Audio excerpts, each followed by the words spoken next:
자, 오늘은 고등학교 교과서 비상교육 볼게요. 여기 11페이지로 오시면 남촌 나오죠.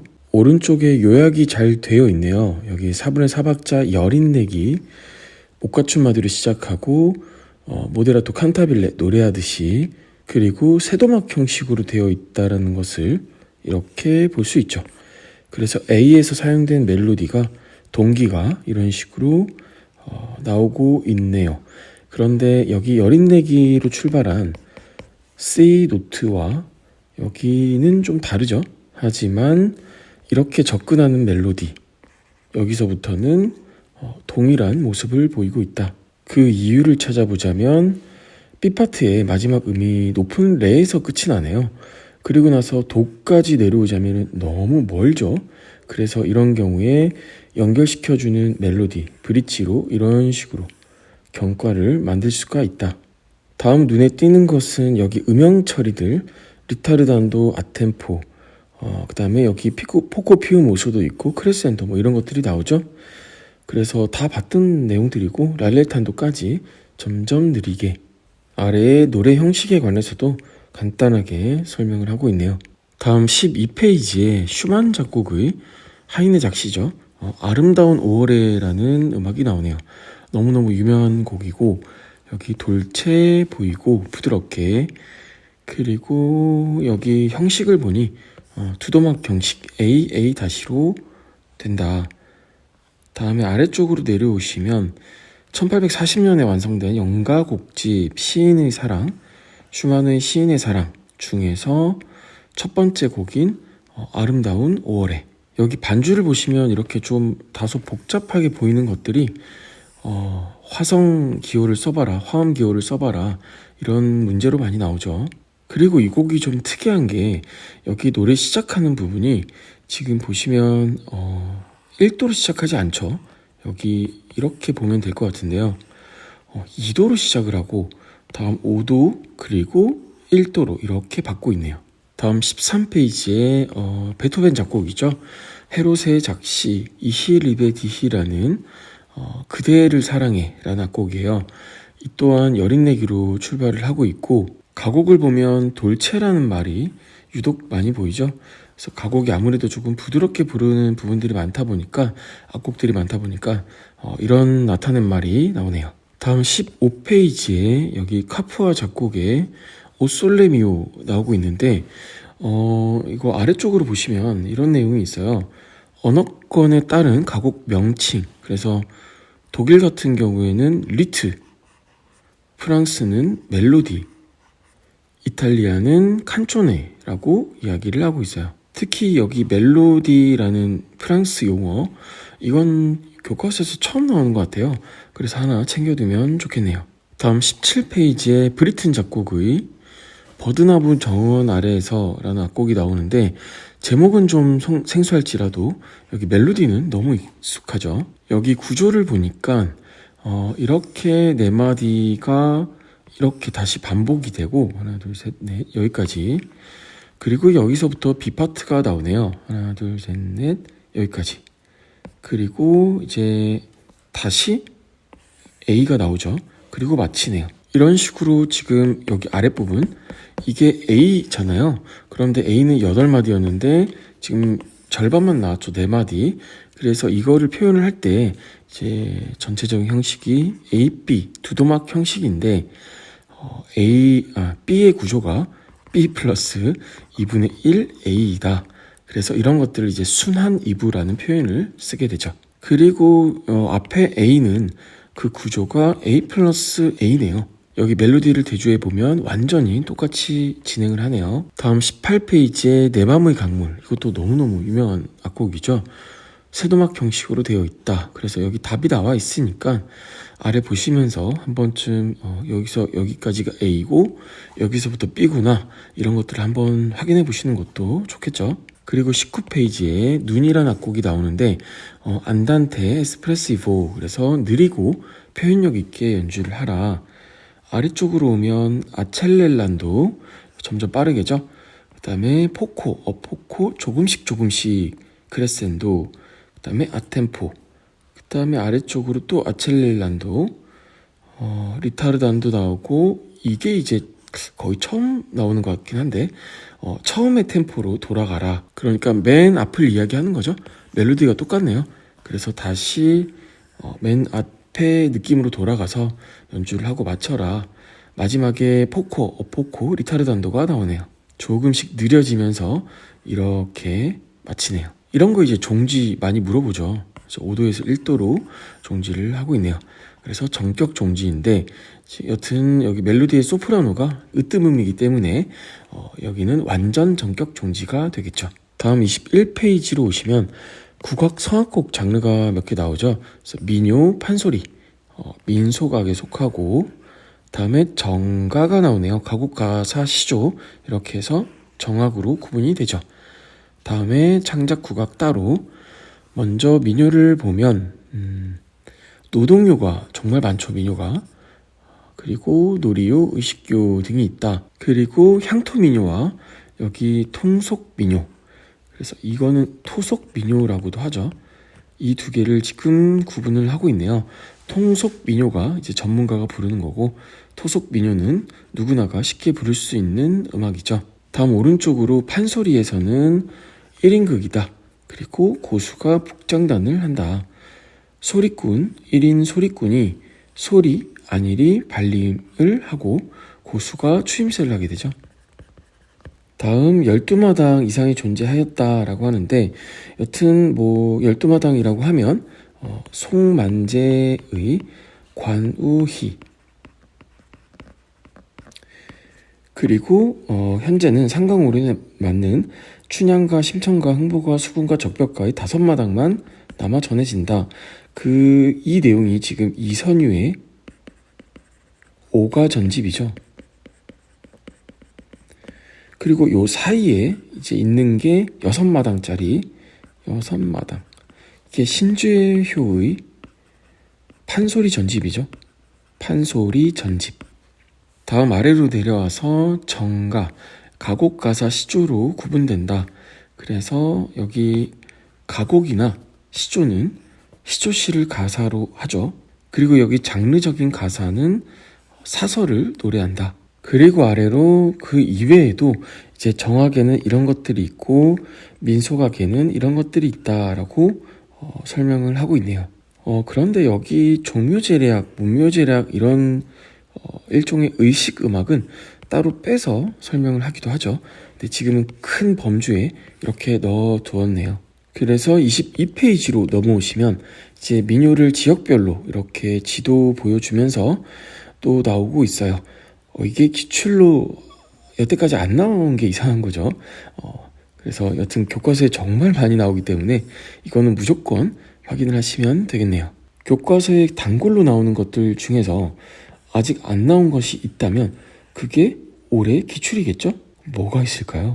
자, 여튼 그래서 이런 식으로 이제 토리 확인하시고, 소도 민요 이제 수신가 토리 같은 경우에 반수신가도 마찬가지 5도 위의 음을 떤다. 그다음에 메나리 토리는 여기 하행선율이 특징이다. 경기민요, 남도민요는 굉장히 특징적인 이 식임새를 가지고 있죠.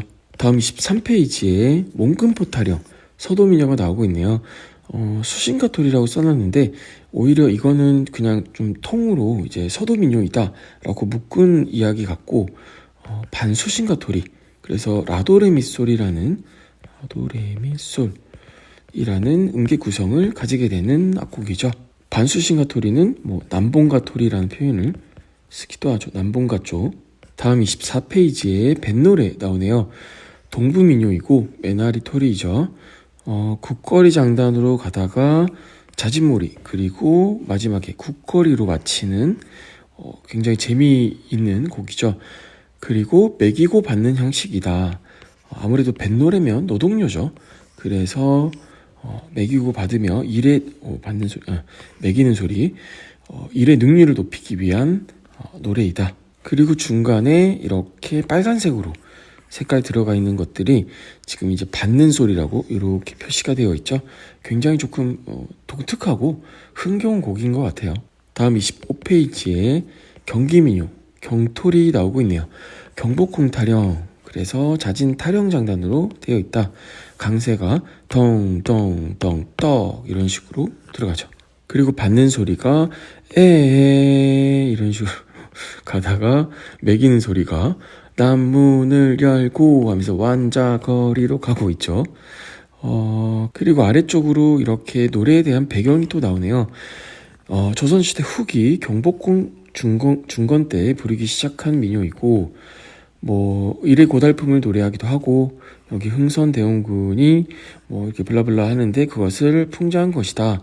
이렇게 흥선대원군님을 뒷담 까기도 하고, 뭐 그런 음악이라고 볼 수 있죠. 그래서 그런지 굉장히 더 신나 보이는 그런 느낌이 조금 있네요. 다음 26페이지에 판소리가 나오네요. 판소리 같은 경우에는 여기 뭐 무슨 가중 뭐다라고 말하는 판소리 제목과 여기 대목에 대한 제목인 거죠. 그리고 장단까지 이게 약간 세트로 좀 암기가 되면은 좋겠어요. 그리고 여기 추임새라는 부분이 이렇게 표시되고 있죠. 이거 이런 식으로 추임새가 어디 들어가는 게 적절할까라고 물어봤던 게 또 기출이기도 하죠. 이것도 문장을 조금 어렵게 구성을 해서 뭐 언제고 또 나올 수 있다라고 저는 생각을 해요. 그리고 아래 말붙임새에도 이렇게 완자어리가 또 나오고 있네요. 이제 서양식 그 단어로는 헤미올라라는 표현을 쓰죠. 헤미올라는 2대3 또는 3대2도 다 가능하죠. 지금은 3대2에 해당한다고 볼 수 있겠네요. 다음 27페이지에 춘향가 중에서 쑥대머리가 나오네요. 옥중가라고도 하죠. 그래서 굉장히 구슬프게 부르는 계면조 창법이고, 굳이 따지자면 진계면조라는 표현을 쓸 수도 있겠죠. 계면조를 구분을 할 때 진계면, 뭐 평계면, 단계면 이런 식으로 어떤 그 뭐랄까요, 구설품의 정도에 따라 그런 식으로 부르기도 하니까. 다음 28페이지에 평시조 동창이가 나오네요. 중학교 교과서부터 정말 많이 나오는, 그리고 기출로도 뭐 많이 등장을 했었죠. 그래서 3장 형식이다. 초중종장 5,8박의 혼합이다. 삼은계 계면조이다. 뭐 이거는 뭐 이제는 너무너무 쉬운 내용들이고, 가락선 악보를 보면 이렇게 중으로 시작한다. 그래서 평시조에 해당되죠. 여기 오른쪽 표에 또 가곡이랑 비교를 하고 있네요. 너무 쉽죠, 이거는 이제. 그리고 아래에 이렇게 살짝 나와 있는데, 이 내용이 뭐냐면 시조는 가곡과 다르게 같은 멜로디를 사용을 하죠. 그런데 가사만 달라지는, 즉 시조시만 달라지고 같은 선율을 사용한다. 그 이유가 뭐냐라고 하자면 구성음이 3개이기 때문에 부르기가 쉽기 때문이다. 다음 아래로 편락, 나무도가 나오네요. 당연히 기출이죠. 편장단, 십박장단이 이렇게 나오고 있고, 편락 같은 경우에 지난 시간에 봤던 게 제가 삼국계라고 한번 단어를 말씀드렸었죠. 3장 국악에서 계면조로 변조한다. 변조라는 거는 그 서양음악에서 말하는 전조를 의미하는 거고, 그래서 얘가 반우 반계의 대표적인 악곡이기도 하죠. 오른쪽에 나와 있는 10점 10박이라는 것은 10개의 점이라는 것은 내가 어떤 행위를 하는 것을 의미해요. 예를 들어서 덩이라든지 덕이라든지 쿵 또는 더러러 이런 것들도 포함해서. 그런데 만약에 쉬는 박이 있다, 그런 것들은 이제 점이라는 거에서 제외가 되는 거고, 그래서 가곡 10박 장단은 우리 16박 장단이 있는데 거기에서 쉬는 박들을 다 빼고 나면 그거는 10박 장단이 되는 거죠. 다시 말해서 16박 장단이라는 것은 10점 16박이라고 볼 수 있죠. 그리고 아래로 이렇게 역금 형식이라고 나오고 있죠. 역금 형식으로 이루어진 편락은 사설시조를 가사로 하기 때문에 가사가 굉장히 많겠죠. 그래서 가사가 1박에 한 글자 정도로 많이 붙는다. 그래서 가곡의 첫 곡인 우초초삭대엽과 비교를 해보면 이것도 이제 동창이로 시작을 하죠. 아래 가사에 있네요. 그런데 나무도 같은 경우가 여기 이렇게 짧다면 여기는 동창 으악 난리가 났죠. 이렇게. 그래서 이 비교해보면 굉장히 길이가 다르다라는 것을 볼 수 있죠. 그래서 이게 지금 이제 어단성장이라고 보는 그 성장 있죠.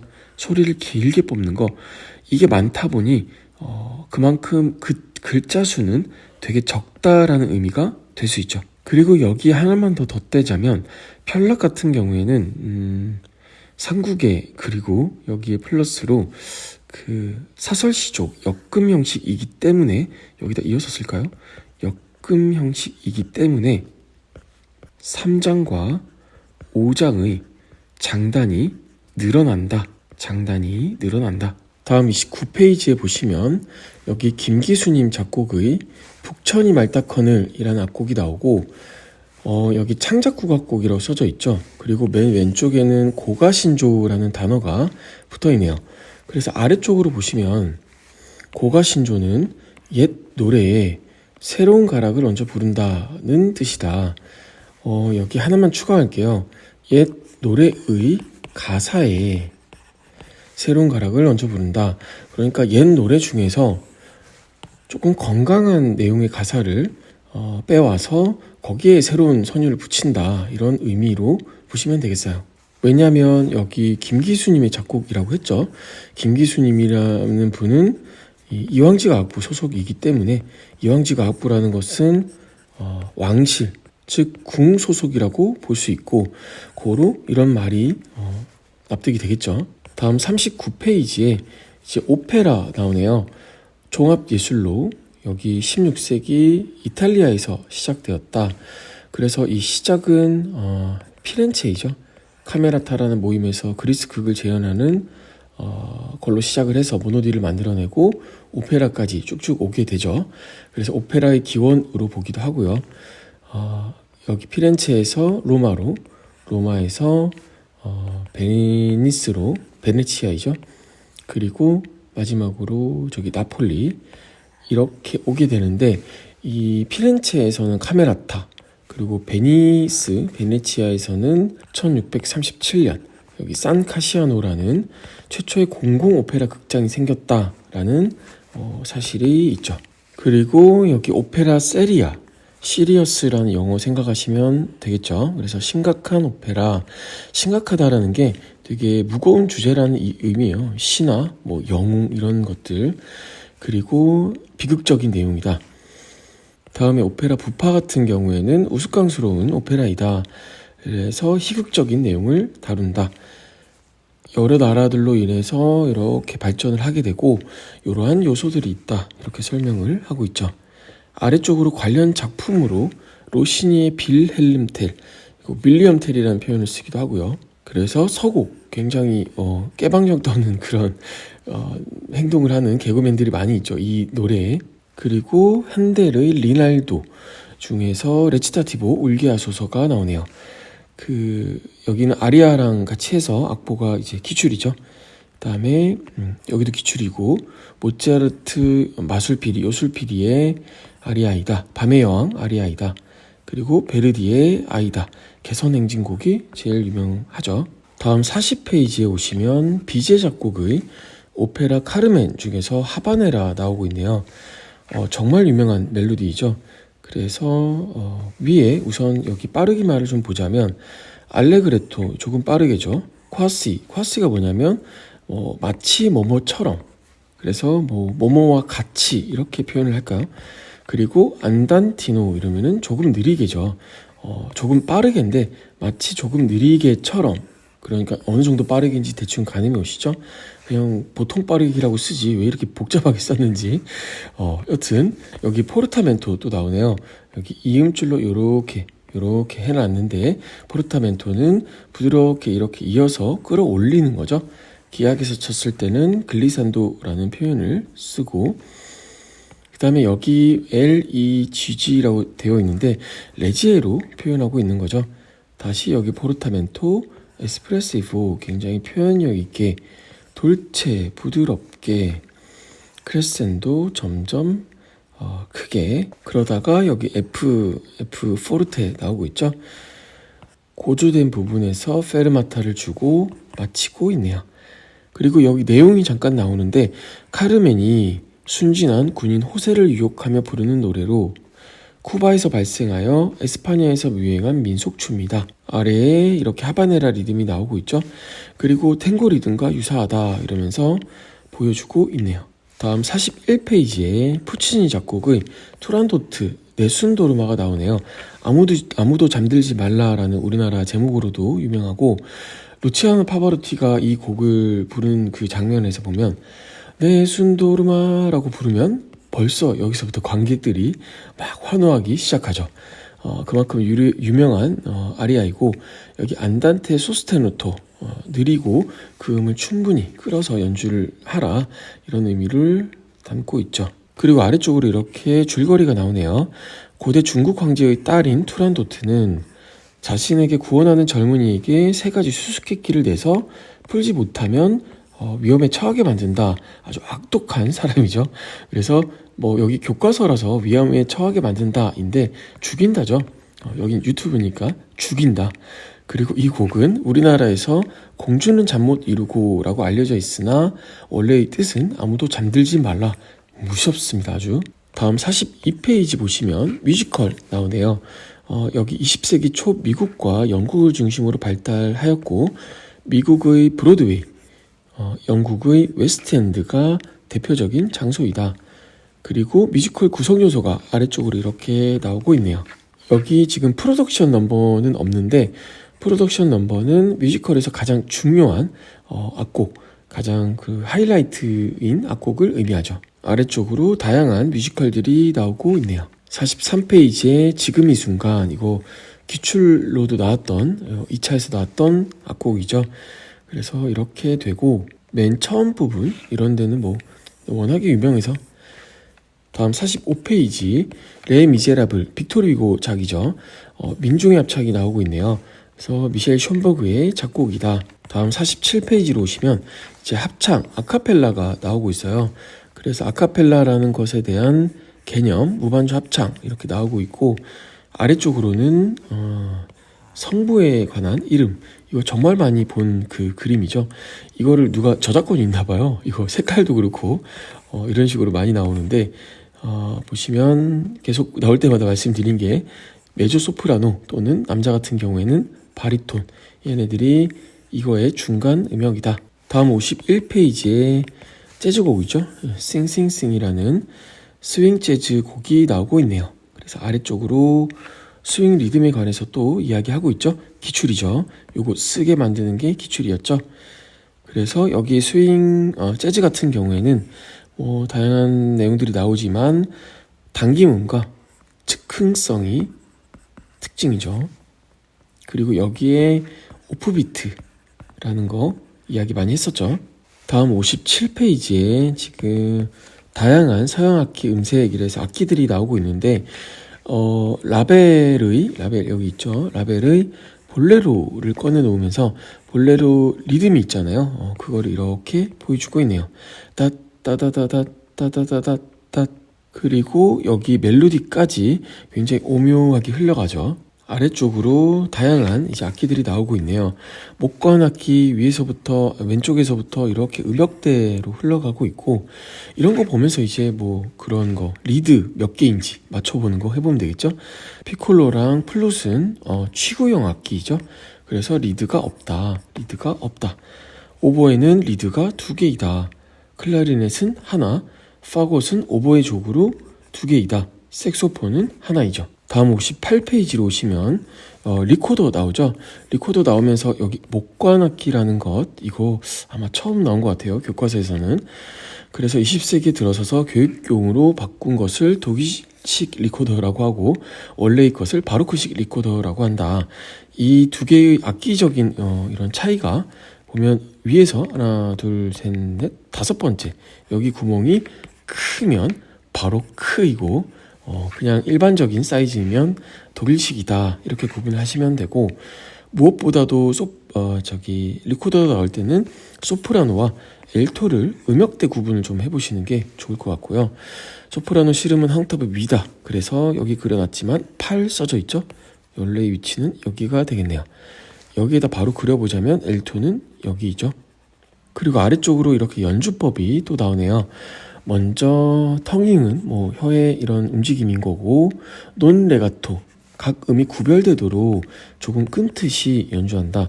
그래서 두 이렇게 텅잉을 하고 있고, 레가토 같은 경우에는 이어서 연주한다. 두, 우, 우 이렇게 불고 있죠. 다음에 스타카토는 뭐 드시라고 했는데 뭐 툭이라고 해도 되고, 왜냐면은 2분의 1 정도로 짧게 끊어서니까 얘는 16분표로 연주하겠다라는 거예요. 그래서 이렇게 되고, 여기에 이제 포르타토 주법이 없네요. 포르타토 주법 같은 경우에는 굳이 뭐 이런 글자로 표현을 하자면 두웃 그래서 스타카토보다는 길고 레가토보다는 살짝 짧고 그런 느낌으로 보시면 되겠어요. 다음 60페이지로 오시면 기타 나오네요. 기타 종류 뭐 이런 것들 이야기하고 있는데 이거는 크게 그냥 넘어가도 될 것 같고, 개방현 여기가 제일 중요하죠. 이렇게. 그리고 아래로 주법, 스트로크 주법, 아르페지오 주법이 나오네요. 스트로크 주법 같은 경우에는 피크를 이용을 하죠. 이렇게 생긴 거. 그리고 여기 리듬 이름이 안 나와 있는데 칼립소 리듬이죠. 칼립소 리듬. 그 다음에 아래쪽으로 이제 아르페지오 이야기하면서 타브 악보, 태블레처라는 악보를 꺼내두고 있고, 이게 이제 줄이죠. 5선보가 아니고, 그래서 1번 줄부터 쭉쭉 나오는데 여기 있는 것은 프렛의 위치이고, 이제 이게 손가락 명칭이죠. 그래서 아르페지오는 쉽게 말해서 펼친 화음이다. 다음 67페이지로 오시면 국악기 나오죠. 데치타 악기 구성이 이렇게 아주 이쁘게 잘 나오고 있고, 여기 내용들도 간단하게 나와 있으니까 읽어보시면 좋겠어요.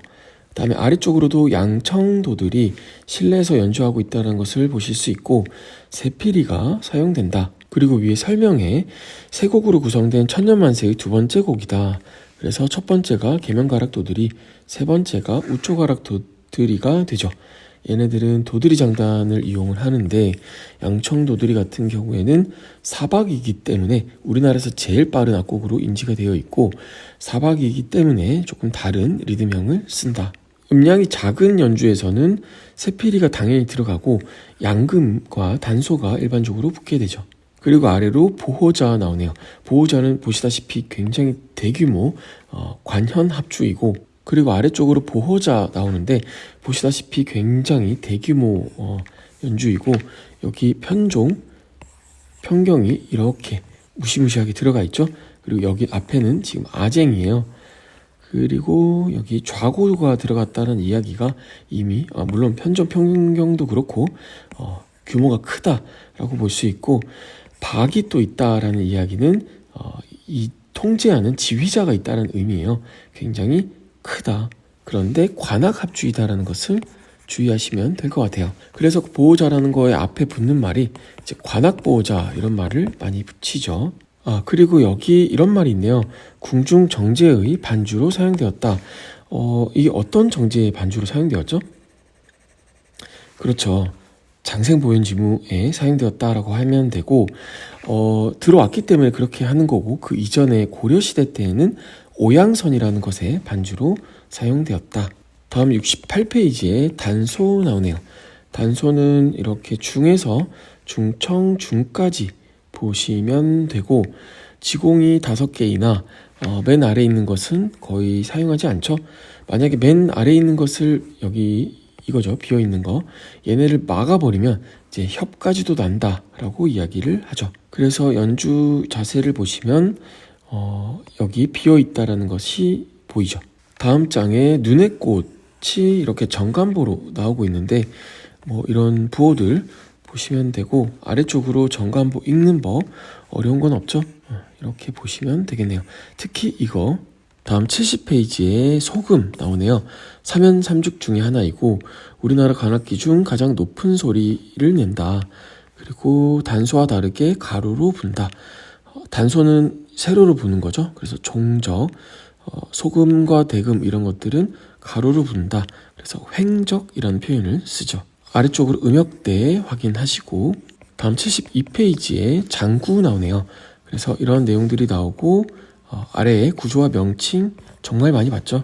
다음 장에 여러 가지 장단도 이렇게 나오고 있고, 연주 부호까지 뭐 여태까지 다 봤던 내용들 계속해서 반복돼서 나오고 있네요. 다음 74페이지에 산조가야금.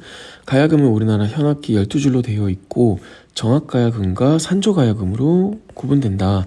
그리고 아래쪽으로 뭐 이렇게 구음과 줄 순서, 높이, 실음은 5도 아래다. 모든 정보들이 다 나오고 있죠. 다음에 여기 명칭들, 좌단, 손 받치는 곳. 사람이 여기에서 연주를 해요. 이렇게. 그래서 몸 쪽에서 먼 쪽이 여기가 1현이 된다. 그리고 쭉쭉 12현까지 올라오게 되는데 여기 안쪽 같은 경우에도 이런 식으로 사람을 향하고 있죠. 그 말인즉슨 연주를 했을 때 여기서 연주를 하잖아요. 여기가 현 길이가 짧기 때문에 점점 길어지고 위에가 제일 높은 음이 난다. 그리고 줄을 받쳐놓은 현침, 명주실, 안조, 현을 받쳐놓은 거죠. 그 다음에 학슬이라고 줄을 잡아놓고 꿰어놓은 부분, 그 다음에 부들이라는 부분과 여기 복미, 여기를 의미하죠. 그리고 뒤집은 모양이에요.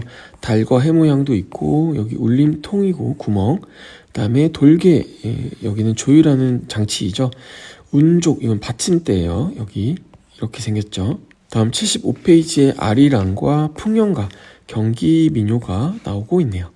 다음 78페이지로 오시면 이제 화성과 화음이라는 단어가 이렇게 나오는데 이 두 개가 만약에 시험에 나온다면 정말 좀 약간 논란이 많이 될 단어라고 보여져요. 왜냐하면 우리는 거의 섞어서 많이 쓰잖아요. 그런데 굳이 구분을 하자면 화음 같은 경우에는 이렇게 음의 수직적 배열이고 화성은 이 화음 간의 연결을 의미하죠. 아래쪽으로 화음 종류가 나오고 있네요. 다음 79페이지에 12음 기법. 그래서 이렇게 멜로디를 주고 있는데 쉔베르크 피아노 모음곡 25번이네요. 그러면은 3기에 해당되죠. 그리고 기본 음열이 있고 그것을 뭐 이렇게 거꾸로 진행하기도 하고 뒤집기도 하고 그걸 합치기도 하고 이런 식으로 다양한 방법을 보여주고 있어요. 기출이기 때문에 이거는 반드시 조금 봐둘 필요가 있겠네요. 그리고 아래쪽으로 이제 장음계, 화성음계 이런 식으로 여러 가지 음계들이 또 나오고 있어요. 단음계가 하나밖에 안 나왔네요. 여기 자연 단음계도 있고 가락 단음계도 있죠. 다음 80페이지에 오시면 이제 우연음악 만들기라고 해서 주사위 이야기를 하고 있네요. 주사위가 이제 아무래도 좀 이렇게 랜덤으로 걸리죠. 라틴어로 알레아라고 하는데 그러다 보니 서양에서는 알레아토릭 뮤직이라고도 한다. 이 단어 자체가 지문에 설명으로 나올 수 있어도 그냥 이걸 써봐라 이렇게는 조금 무리가 있다라고 저는 보여져요. 그리고 아래쪽으로 종지도 나오고 있죠. 그래서 전격 종지부터 여러 가지 종지 형태가 다 나오고 있는 것 같아요. 다음 81페이지로 오시면 존케이지 4분 33초 기출이죠. 타셋 중간에 이렇게 들어있는 얘네들은 침묵. 그래서 보면은 1악장 연주되면은 뚜껑 열고 가만히 있다가 타셋 되면은 뚜껑 닫고 다시 뚜껑 열고 가만히 있고 이런 식으로 아주 꿀이죠. 그 다음에 아래쪽으로 또 이런 다양한 내용들이 나오는데 먼저 모차르트 주사위 음악이 나오고 있고 존 케이지의 또 카트리지 음악이라는 게 나오고 있네요. 다음 92페이지에 요거는 한번 풀어보는 것도 좋은 것 같아요. 여기 답이 지금 거꾸로 이렇게 나와 있는데 이거 풀면서 복습해보는 것도 좋을 것 같아요. 다음 93페이지에 또 이런 내용들이 나오는데 베토벤 월강 소나타 그리고 슈만의 시인의 사랑, 아래쪽으로 푸치니 오 나의 사랑하는 아버지, 오페라 잔니스키키에 나오는 아리아죠. 그 다음에 오펜바흐 제클린의 눈물. 그래서 내용들이 이렇게 나오고 있으니까 이거 한 번쯤 그냥 읽어보시면 좋을 것 같아요. 다음 97페이지에 우리나라 음악사 흐름이라고 나오는데 여기 그림들이 재밌게 나와 있어서 여기 내용 보시면서 그림 구경 이렇게 쭉 하시면서 지나가도 될 것 같아요. 먼저 여기 삼국시대 보시면은 고구려 안악 3호분 벽화가 나오고 있고 굉장히 깔끔하게 잘 나와 있죠. 그리고 여기는 백제 금동대왕루에 나타난 악기들을 이렇게 보여주고 있어요. 지금 완함이라든지 배소 이런 것들이 보이고 있죠. 그리고 아래쪽으로는 처용무 오방색 옷을 입은 처용이라는 그 신라시대 인물인 거죠. 신라시대 인물. 그리고 왼쪽으로 바라춤을 추는 승려들. 그래서 여기 지금 보시면 양손으로 이렇게 바라라는 것을 들고 있죠. 그리고 아래쪽으로 이제 악학개범 이런 거 보시면서도 한자, 이런 식으로 생겼구나. 그리고 여기 필체 많이 본 그림들이죠. 이런 식으로 여기 이런 문양도 그렇고 이런 식으로 쭉 보시면서 구경하시면 좋을 것 같아요. 평양도 모은가님의 판소리도 이렇게 해서 나오는 것도 많이 봤죠. 그래서 여기 98페이지로 오시면 이제 상고시대부터 남북시대가 이렇게 나오고 있어요. 상고시대는 아무래도 제천의식, 제사음악으로 사용된 것, 그리고 뼈피리, 여기 골재적이라고도 하는 것. 다음 삼국시대로 와서 고구려 안악삼호분 벽화, 무용총 벽화도 있죠. 그리고 왕산악의 검은고, 위쪽으로 중국 및 서역과 문화 교류를 하였다. 그래서 이걸 이제 서량기라고 한다고 말씀드렸었죠. 다음 아래로 백제는 미마지, 기양무가 후대에 이제 봉산탈춤이라든지 양주 별산대 놀이, 우리나라 중요 무형문화재이죠. 봉산탈춤이 17호고 양주 별산대 놀이가 2호이고 여튼 여기에 영향을 주었다. 그래서 이런 것도 있죠. 백대 금동대학로, 아까 보셨던 그 아까 본 게 아닌가? 그렇죠. 그 아까 봤던 거에 나오는 악기들, 그리고 수제천에서 토대가 되는 정읍사와 같은 노래가 유행하였다. 다음 신라에서는 가시랑의 가야금이 우륵을 통해 발전을 하였다. 그리고 위에 백제에서도 중국의 영향을 받는데 이게 바로 청상기이죠. 자, 이거 외에도 뭐 삼국시대는 내용이 엄청 많죠. 여기 요약되어 있는 이것들만 보고도 이제 좀 많은 걸 떠올리시면 좋을 것 같고, 다음 남북국 시대로 와서 아무래도 통일신라 사면삼죽이죠.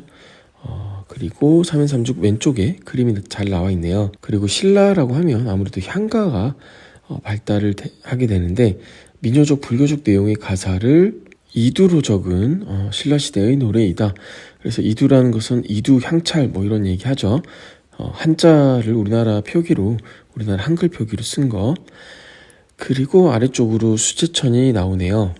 수제천, 위에 발해 같은 경우에 발해는 발해금과 태상시 음악교육기관이죠. 그러면 위에 신라도 음성서가 나올 수 있겠네요. 마지막으로 진감선사가 불교 음악인 범패를 들여왔다. 이게 이제 당풍이라고 하죠. 옛날부터 일본에 있었던 게 고풍. 그리고 당풍이 향악화된 게 향풍이죠. 신라풍이라고도 하는. 그리고 아래로 이제 수제천 나오죠. 정읍사 노래하던 성악곡인데 기악곡화되었다. 부터 시작을 해서 뭐 내용 엄청 많죠. 처형무와 무고 반주에도 쓰였고 사장 구성이고 연음 형식의 대표적인 악곡이고 관악갑주이다. 그리고 정악 가운데 백미로 꼽힌다. 뭐 가사 중에서는 백구사가 백미이다. 잡가 중에서는 유상가가 백미이다. 이런 말들을 쓰죠. 다음 99페이지에 이제 고려시대 나오죠. 그래서 불교를 국교로 삼고 불교 행사인 연등의 팔간회가 이어지게 되고 신라의 유풍인 거죠. 그리고 고려는 송나라와 교류하면서 이제 당악과 대성악을 들여오게 되죠. 당악 아래 이렇게 설명이 나와 있네요. 통일신라 시대와 고려시대에 유입된 당나라와 송나라의 음악이다.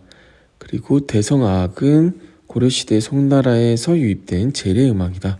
향악은 삼국시대부터 지금까지 내려오는 우리나라의 고유 음악이다. 여기에 이제 범패를 포함시킨다라고 하죠. 그리고 중국 서역 쪽 음악도, 그래서 궁중무용인 정제도 성행하였다. 그래서 여기 보시면 고려 당악 정제도 있고 고려 향악 정제도 있죠. 뭐 당악 정제 같은 경우에 5가지, 연화대부터 시작해서 오양선, 수연장, 포구락, 그리고 헌손도까지. 그리고 향악 정제로는 무고무의 동동이라고 유명하죠. 그리고 오른쪽으로 이렇게 악보가 하나 나와 있는데 시용 향악보라고 하죠. 시용 향악보. 그래서 향악보인데 지금 고려가요 청산별곡이 나오고 있네요. 여기 평조라고 써져 있고 이건 높이죠. 오음약보로 나와 있네요. 그리고 여기 왼쪽으로 지금 한자가 고자예요. 우리 쌍평 고유할 때 고, 그리고 그 아래는 요, 여긴 편이고 아래에 쌍이 나와 있네요. 왜 거꾸로 나와 있지? 여튼 이런 식으로 나와 있는데, 그래서 장구보죠. 장구를 그려놨고, 그 다음에 그 왼쪽으로 있는 여기 이거는 박자죠. 칠박자. 그리고 그 왼쪽으로 사러리 사러리랐다 하면서 이 가사를 보여주고 있네요. 그리고 아래쪽으로 문묘제리약 나오고 있죠. 이렇게 사자 4개의 글자 1구로 총 8개가 나오죠. 아래쪽은 지금 안 나온 상태인데, 그리고 기출이고요. 세종이 정리한 악으로 악 중 유일하게 전해지고 있는 음악이다. 그리고 등헌가 제례악이니까 이런 식으로 나누어서 교대로 연주하고, 당연히 일무도 8일무가 있죠. 아래쪽으로 연주상의 특징을 보여주고 있네요. 다음 100페이지로 넘어오시면 조선시대에 나오네요. 세종대왕 나오면서 왼쪽으로 이렇게 32정간을 볼 수 있고, 그 아래로는 세조 때죠. 오음약보라고 나오면서 보시면 하나, 둘, 셋, 넷, 다섯, 여섯, 일곱, 여덟에서 16정간인 것을 확인할 수 있죠. 그리고 정간보, 여민락, 보태평, 정대업 이런 것들 이야기 나오고 있고, 박연을 통해서 다양한 정비를 하게 되죠. 그리고 세조 때 오음약보 빠뜨릴 수 없고, 종묘제략으로 채택하여 세조 9년 때 11곡으로 다 줄이게 되고, 그 다음에 세조 10년에 종묘제략으로 채택을 하게 되죠. 아래쪽으로 성종의 악학개범 나오고 있고, 그 아래로 보시면 여민락 나오네요. 이러한 뜻을 가지고 있고, 이거 안성에 밥집 이름도 있더라고요. 여민락이라고. 보면서 되게 웃겼는데, 여튼 그리고 용비오창가라는 성악곡이었다. 지금은 관현악 기악곡으로 연주를 하고 있죠. 총 7장 구성이고 원가락과 여음으로 구성되어 있다. 그리고 중요한 두 가지가 사장부터 한 장단 10박의 비교적 빠른 선율로 진행한다. 그래서 이걸 이제 급박이라는 표현을 쓰기도 하죠. 그리고 그 아래로 이제 목피리가 한 옥타브 높여 부른다. 여음 부분을 이걸 쇠는가락이라고 한다. 이런 단어들 중요하죠. 그래서 다음 페이지에 종묘제례악 나오고 있네요. 무형문화재 1호이고 유네스코 2001이기도 하죠. 그래서 보태평 정대업 11곡으로 구성된다. 이게 세종 때는 보태평 11곡, 정대업 15곡이었죠. 그리고 궁도 달랐고요. 여튼 아래쪽으로 이렇게 등가와 헌가 보여주고 있고, 1무, 8일무를 보여주고 있죠. 하나, 둘, 셋, 넷, 다섯, 여섯, 일곱, 여덟. 아래쪽으로 보시면 이런 말이 또 있네요. 그래서 나머지 내용들이야 많이 봤던 거지만 부연 설명으로 이런 말을 또 하고 있네요. 종묘에서는 조선 27대 왕까지 있죠. 여기서 연산군, 광해군을 제외하고 나머지 이러이러한 칭호를 받은 이들에 대한 제사를 지내고 있다. 그래서 총 19실까지 있다라고 하더라고요. 여기는 지금 그림은 정확하게는 안 나왔지만 그렇게 이야기를 해요. 다음 102페이지로 오시면 민간음악이 성장한 조선 후기 이렇게 나오고 있죠. 아무래도 판소리, 시조, 산조, 신화회 이런 것들이 굉장히 발전을 많이 하게 되죠. 그래서 내용을 빠르게 한번 살펴보자면, 여기 김홍도의 무동이라는 그림에서 지금 이렇게 사면육각을 보여주고 있죠. 먼저 조선 후기는 임진왜란부터 개화기 이전까지를 말한다. 이 개화기가 지나고 나면 다시 이제 일제시대가 오게 되죠. 와, 우리나라 정말 힘든, 그죠? 대단한 민족이라고 생각을 합니다. 자, 그래서 민간 중심의 음악이 궁중음악과 병존하게 된다. 시락사상의 영향으로 시락사상은 서양으로 쳤을 때 17세기에 해당을 하게 되죠. 그리고 지금 이야기하고 있는 것은 이제 18세기 정도가 되겠네요. 아래쪽으로 양반과 중인계층을 중심으로 풍류방 음악이 성행하였다. 이건 이제 소위 말해서 양반들이 하는 거죠. 그리고 이러한 악곡들이 있고 다양한 연주 형태도 설명을 하고 있네요. 무조건 알아야 될 부분들이죠. 그리고 민소가악 같은 경우에는 일반 서민들이 일반적으로 이용을 하는데 판소리, 산조, 작가 등의 음악이 나타났고 이렇게 발전을 하게 된다. 그리고 아래쪽으로 산조 나오는데 김창조 등에 의해 가야금 산조가 만들어진 후 그래서 시초라고 보기도 하고 또 아닌 경우도 있더라고요. 그래서 뭐 이런 게 시험에 나올까 했는데 나왔죠. 기출이고 여튼 기본적인 배경으로 알고 계시면 좋을 것 같아요. 그리고 나서 이렇게 점점 빨라지는 장단의 변화, 즉 한배에 따른 형식이다. 그리고 즉흥성을 가지고 있다. 이건 신화위도 마찬가지죠. 그래서 이러한 배경을 또 가지고 있네요. 그렇게 가야금 산조의 시초가 그리고 가장 유명하신 분이 김창조님이라면 아무래도 검은고 쪽에서는 백낙주님이 되겠네요. 그래서 이런 내용들이 나오고 있고 아래쪽으로 검은고 산조 중에 중모리가 나오고 있어요. 사분음표 12개라고 볼 수 있죠. 오른쪽으로 한배에 따른 형식을 이야기하고 있는데 검은고 산조의 경우 엄모리가 중간에 삽입되기도 한다. 다음 103페이지로 오시면 근현대가 나오네요. 개화기부터 해서 이제 일제강점기 이야기가 나오고 서양식 군악대 창설, 그래서 서양의 어떤 음악 교육들이 우리나라에 젖어들게 되고 굉장히 큰 틀들을 잘 이야기하고 있는 것 같아서 한 번쯤 읽어봐도 좋을 것 같아요. 서양 음악이 점차 대중화되면서 점점 국악 이런 것들이 이항직 어학부에서 계승되었는데 아무래도 이런 탄압이 있으면서 조금 잃어가게 되죠. 그 면모들을. 그러다가 이어진 게 이제 민간까지 동원해서 경성악대도 생기고 이렇게 되는데 결국에는 다 해산이 되고 이제 해방 이후에는 국립국악원이 세워졌다. 그리고 아래쪽으로 이제 국악 관현악이 발달하게 되고 사물놀이까지 이야기를 하고 있네요. 크로스오버, 퓨전 비슷한 이야기로 볼 수 있죠. 다음 105페이지에 이제 서양음악이 나오네요. 왜 페이지가 줄지 않는 느낌이죠? 자, 서양음악사 중세부터 쭉 이렇게 또 요약을 그림과 함께 사진과 함께 보여주고 있고 우선 넘어가 볼게요. 여기서부터 중세시대 그레고리오 성가 오르가눔 최초의 다성음악이죠.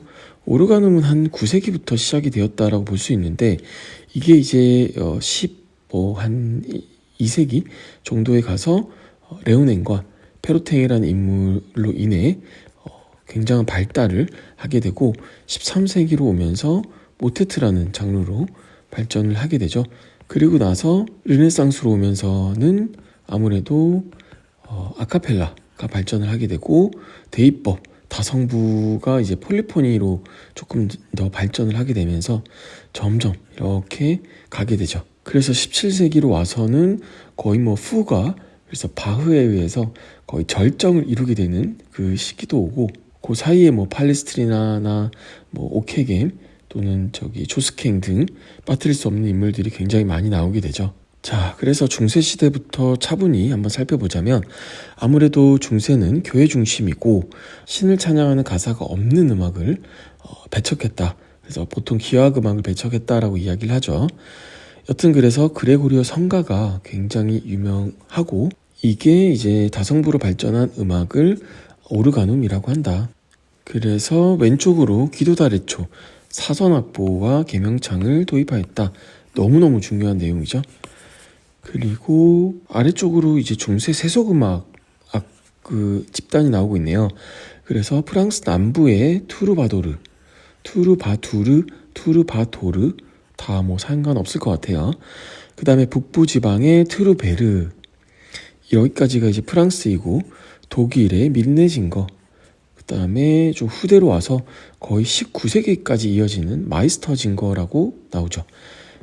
그 다음에 대표적인 민네징거 포겔바이데가 나오고 있네요. 팔레스타인의 노래 그 배경이 십자군 전쟁. 십자군 전쟁이라고 하면 아무래도 오페라 중에서 그 핸델의 리날도도 해당이 되죠. 그래서 이 시대에 이런 배경들은 굉장히 많기 때문에 아예 그냥 십자군 전쟁을 모티브로 한 그러한 작품을 몇 개 모아보는 것도 나쁘지 않은 것 같아요. 다음 107페이지로 오시면 이제 르네상스 나오고 있죠. 르네상스 시대에 빠뜨릴 수 없는 인물들과 장르, 모테트. 아까 말씀드린 그 13세기부터 발전을 하게 되는 모테트. 이게 이제 르네상스 시대의 대표적인 장르가 되었다. 그리고 같은 방식의 세속음악은 마드리갈이라고 하는데, 그러면 모테트는 종교적 가사를 담았다라는 이야기죠. 물론 나중에는 조금 세속적 가사도 들어가지만 아무래도 종교적이었다. 정말로 종교를 탈피하는 것은 사실 후대에 가서 바로 이 칸타타라는 게 그렇다라고 볼 수 있죠. 여튼 아래쪽으로 이제 아베마리아 조스켄 거 나오는데 기출이죠.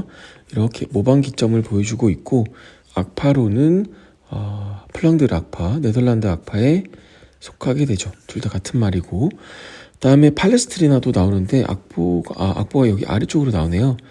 짧은 미사 중 쌍투스는 그레고리안 챈트에서 통상문에 속하는 악곡이죠. 그리고 로마 악파이다. 여기 이렇게 써져 있네요. 그래서 다성부 작곡 기법, 대위법의 표본이 되었다. 다음 베네치아 악파 나오네요. 베네치아 악파 유명한 작곡가로는 뭐 빌라르트라든지 몬테베르디, 그다음에 가브리엘리 나오니까 지오반니 가브리엘리, 안드레아 가브리엘리.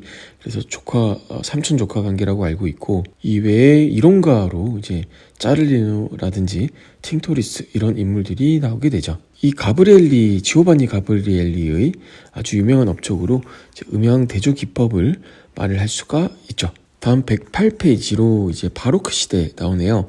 아무래도 이런 장르가 굉장히 유행을 하게 되고, 이 오페라 오라토리오라는 것은 음악 극이죠. 그리고 칸타타는 다성부 합창곡. 아래 이전까지 나오지 않았던 내용들이 나오니까 한번 빠르게 읽어볼게요. 이탈리아 오페라가 전 유럽에 퍼졌고, 이제 발달 순서도 중요하죠. 피렌체부터 로마, 베네치아, 나폴리. 그리고 아래쪽으로 종교적 내용을 다루나 극적인 이런 것들이 없는 경우 오라토리오라고 한다. 반면에 오페라 같은 경우에는 이런 것들이 있죠. 그리고 성금요일에 하는 것은 순환곡이라고 부른다. 마지막으로 칸타타는 성악곡을 일컫고 종교적인 것도 있고 세속적인 것도 있다. 그래서 아래에 이제 다양한 악곡들이 나오고 있는데, 핸델의 오라토리오, 이 메시아는 오라토리오죠. 할렐루야가 나오고 있어요. 이거 기출인데, 핸델의 메시아는 1부, 2부, 3부로 나뉘죠. 그래서 1부가 예언과 탄생, 2부가 순환과 속죄, 3부가 부활과 영생이에요. 그리고 이 2부 끝곡에 있는 것이 바로 요 할렐루야가 되죠. 다음 아래쪽으로 내용들이 또 나오는데, 지속저음, 통주저음, 숫자저음 다 같은 말이죠. 바소, 콘티노, 이걸 알고 있으면 되겠네요. 그래서 이 반주를 많이 사용을 하게 되고, 여기 왼쪽으로 이런 내용들이 나오고 있죠. 저음을 바탕으로 삼음을 붙이고, 그다음에 콘체르토 그로소는 합주협주곡을 말한다. 여기에 이제 독주악기군과 합주악기군이 나오죠. 독주악기군을 콘체르티노, 합주악기군을 뚜띠 또는 리피에노라고 하죠. 자, 그래서 위에 보시면 이제 음향 대조 원리를 적용하여 두 그룹이 대비적인 효과를 낸다. 그래서 합주 그룹과 독주 그룹 이렇게 나와 있죠. 발음이 참 어렵네요. 또 하나의 팁은 이 시대 때는 대조, 경쟁이 굉장히 중심이었다. 르네상스 시대에는 저번에도 말씀드렸다시피 조화가 바탕이고, 바로크 시대 때에는 대조가 바탕이 되고, 고전주의 시대로 가면서 이제 협력의 시대이다. 뭐 이런 표현을 쓰기도 하죠. 다음 109페이지로 오시면 이제 고전주의 시대가 나오네요. 현악사중주 이렇게 구성 나오고 있고, 관련 악곡들 이런 것들은 그냥 쭉 읽어보면서 외우는 게 좀 편하죠. 하이든의 현악 사중주 종달새, 모차르트 현악 사중주 산약, 베토벤 현악 사중주 대푸가 이런 식으로. 여기 종달새는 기출이네요. 소나타는 성악 장르곡인 칸타타에 대칭되는 장르이다. 소나타는 기악곡이죠. 그래서 여러 부분으로 이루어진 기악곡을 뜻한다. 아래에 안단테 그라치오소, 그래서 우아하게라는 표현이고, 들어보시면 굉장히 진짜 이건 궁중에서 연주됐을 것 같은 그런 느낌이 들죠.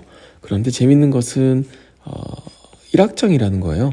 1악장인데 굉장히 느린 이러한 풍을 내고 있다. 보통은 2악장이 느린 풍이 나오죠. 그리고 아래로 교향곡이 나오네요. 교향곡 같은 경우에는 대규모이죠. 당연히 관현타가 다 들어가니까. 그래서 이런 정말 엄청난 곡들이 나오고 있고, 합창도 마찬가지. 여기 알레그로 아사히, 아사히는 매우라는 의미를 가지고 있죠. 그리고 베토벤 교향곡 합창 4악장에는 파격적으로 성악이 도입이 되었다.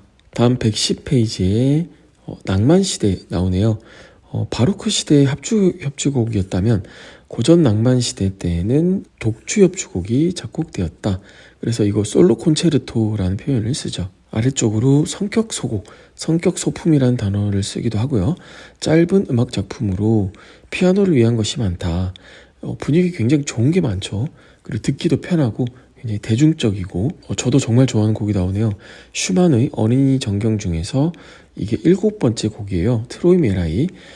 굉장히 몽환적이고 멜로디를 어쩜 이렇게 쓰는지, 화성들을, 저도 얼른 이런 곡들을 써서 우리나라의 대표적인 작곡가가 되어야겠어요. 자, 다음 교향시 나오네요. 표제교향곡이라고 나오고 있죠. 그래서 표제음악의 또 대표되는 장르 중에 하나이고, 교향시, 그다음에 예술가곡도 들어갈 수 있죠. 이러한 이제 표제음악들이 출연하였다. 그래서 표제교향곡의 효시라고도 하는 여기 베를리오즈의 환상교향곡이 있네요. 다음에 리스트의 오르페우스, 이거는 교향시이죠. 다음 110페이지로 근현대가 나오네요. 111페이지 근현대, 인상주의 음악. 인상주의 하면 아무래도 드뷔시가 나올 수 있고, 다양한 화상적 색채가 두드러진다. 너무너무 유명하고 또 중요한 내용들이죠. 드뷔시 말라르메를 기반으로 하는 목신의 오후 전주곡이 나오네요. 여기 뜨레스 모델에 저는 그냥 이렇게 읽을게요. 보통 빠르기로, 다음에 굉장히 표현력 있게 연주를 하라. 그 아래로 무초음악, 12음 기법 이렇게 쭉 사조를 이어서 이야기를 하고 있죠. 무초음악은 당연히 조성이 없는 음악이고, 더 나아가서 12개의 음을 모두 열을 세워서 작곡을 하게 되고, 거기에 더 발전을 해서 열뿐만이 아니고 음의 색이라든지 등등을 열을 세우는 총열주의가 나타나게 되죠. 그리고 나서 더 나아가서 약간 좀 산으로 가는 느낌도 있는데 소음을 사용하게 되고 전자음악까지 등장을 하게 된다. 그래서 전자음악, 구체음악 이러면서 셰페르 이런 인물들도 기출이고, 슈토카우젠도 당연히 총열주의와 연관해서 나온 적이 있죠. 아래로 다양한 악곡들이 나오고 있네요. 이렇게 쉔베르크 나왔을 때 스트라빈스키도 마찬가지, 그 기수가 있잖아요. 1기, 2기, 3기. 그런 것들은 조금 정리를 해두시면 좋을 것 같아요. 그 다음에 베베른이라고 하면 아무래도 전묘주의, 어디 갔죠? 음들이 이렇게 뚝뚝뚝뚝 떨어져 있어서 전묘주의, 전묘법을 이용을 한다라는 표현을 쓰기도 하죠. 그리고 이런 내용이 또 있네요. 제2 빈악파, 제2가 붙었어요. 그럼 제1은 누구죠? 제1 빈악파? 그렇죠. 하무베라고 볼 수 있죠. 다음 113페이지로 넘어오시면 이제 아시아 민요가 나오면서 굉장히 다양한 음악들이 나오고 있어요. 모리와 푸치니 오페라 투란도트와 연계하시면 되고, 벚꽃 사쿠라이죠. 일본 노래 푸치니 오페라 나비 부인과 연관을 지으면 되겠네요. 그리고 볼 때마다 신기한 거, 천민밀, 중국어 가사를 붙인 곡이다.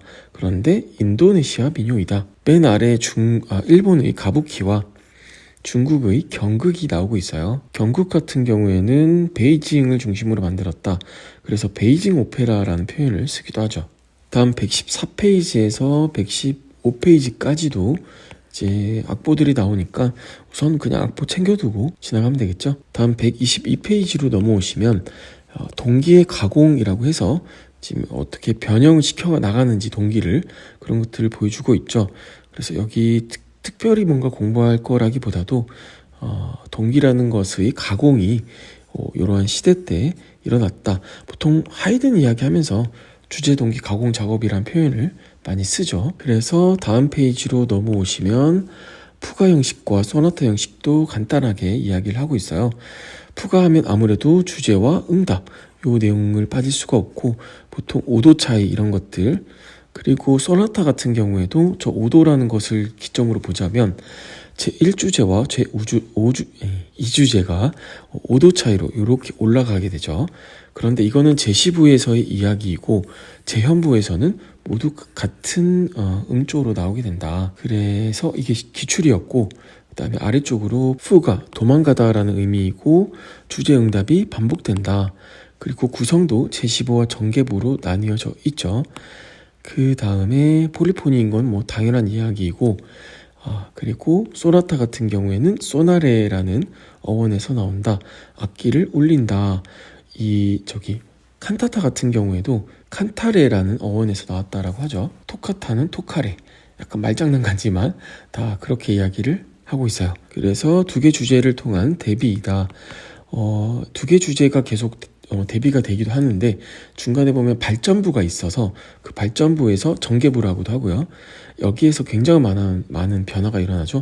조성도 많이 전조가 되고 그런데 여기 푸가와 다른 점은 아무래도 폴리포니가 아니고 호모포니로 이루어진다라는 것을 들 수 있죠. 다음 125페이지로 오시면 이제 협주곡 이야기하고 있는데 아래쪽으로 이렇게 독주 그룹과 합주 그룹 이야기를 그림을 보여주고 있죠. 이런 것보다도 사실 임용대에는 이런 리피에노, 콘체르티노 이런 용어들이 더 중요하기 때문에 우선 여기는 그냥 구경하시고 쓱 넘어가도 될 것 같아요. 대신에 이런 것들 알레그로 몰토 저는 이제 패셔나토라고 읽는데 열정적으로 연주를 하라라는 의미죠. 그래서 이 멜로디 들어보시면 분위기가 굉장히 웅장하고 그런 좀 장엄한 느낌이 들죠. 다음 126페이지에 이제 베를리오즈 환상교향곡 이야기하면서 이런 말을 쓰고 있죠. 고정 악상. 그래서 작품 전체에서 불행한 예술가의 연인을 나타내는 악구로 계속 쓰인다. 이런 표현을 하고 있네요. 그래서 베를리오즈의 환상교향곡은 총 5악장으로 구성이 되어 있는데 지금 4악장이 나오고 있는 거고요. 5악장에 걸쳐서 전부 다 똑같은 멜로디를 모티브로 하게 되죠. 다음 128페이지에 쇼팽의 녹턴 나오고 있네요. 느리고 부드럽게 연주를 하라 이런 지시어가 있고 다음에 밤의 음악 그래서 야상곡이라는 표현을 쓰죠. 여기 누군가 필기를 쇼팽 이렇게 해놨네요. 자, 좋아요. 그리고 아래쪽으로 이제 칸딘스키 구성. 이거는 칸딘스키 작은 우리 이전 그림의 이 쉔베르크 작과도 연계해서 막 피아노 치고 있고 빨간색, 노란색 이런 것들이 있었죠. 그런 그림으로도 구경을 했었죠. 다음 141페이지로 오시면 괴테의 희곡 파우스트를 중심으로 다양한 악곡들을 보여주고 있어요. 이게 지금 그거죠. 기출이죠. 이선율 그대로 나오지 않았나요? 증삼도가 부각되는 이거 나오고 있고 구노의 파우스트 베를리오즈의 파우스트의 겉벌부터 시작을 해서 굉장히 많은 작품들이 있어요. 요거는 자세하게 조금 볼 필요가 있을 것 같은데 슈베르트 가곡 물레 감는 그레첸 파우스트에서 발췌한 가사를 사용한 가곡이다. 그래서 그레첸은 사람이죠. 그리고 파우스트 사랑을 하게 되는 인물 남자인데 아래로 보시면 물레 소리를 묘사하였다. 그리고 물레 페달을 주기적으로 밟는 모습을 보여준다. 물레가 돌아가는 모습이다. 그래서 물레의 이야기를 줄창하고 있고 아래쪽으로 리스트 교향곡, 교향시이죠. 파우스트는 3악장 형식인데 1악장은 파우스트, 2악장은 그레첸, 3악장은 메피스토펠레스로 되어 있다. 펠레스는 악마이죠. 그리고 이게 이제 기출로 나왔던 악곡이고 딱 보시기에도 이 증사모음들이 계속해서 이런 식으로 나오고 있죠. 마지막으로 144페이지의 음악과 미술, 그래서 뭐 피카소의 작품이라든지 이런 악곡들, 여기는 저는 좀 유심히 봐도 될 것 같아요. 이 악곡들을 이렇게 연계를 지어서 되도록 안 나온 곡들을 위주로 참고하시면 되겠죠. 자, 오늘 이렇게 비상교육 마치고요. 다음 시간에 아침나라로 찾아오도록 할게요. 감사합니다.